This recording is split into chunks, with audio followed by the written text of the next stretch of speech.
मनोज जरांगे यांनी रांजणगाव गणपतीचं दर्शन घेतलंय। आरक्षणासाठी बाप्पाने सरकारला सद्बुद्धी द्यावी। मनोज जरांगे पाटलांनी बाप्पाला साकडं घातलंय।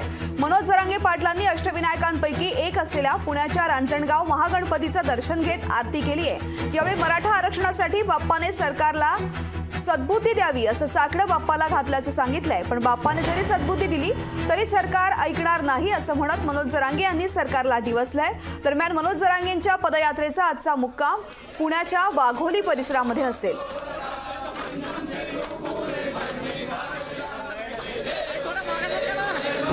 बाप्पाकडं एकच मागणं केलं, यांना सद्बुद्धी द्या।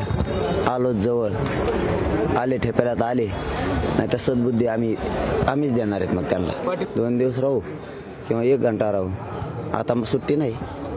7 महिन्याचा वेळ दिलेला आहे। आता आरक्षण पाहिजे।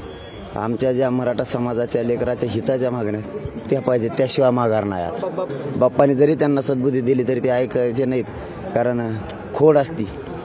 शेवटी तिला नावेला ती खोड आम्हीच नीट करणार आहेत।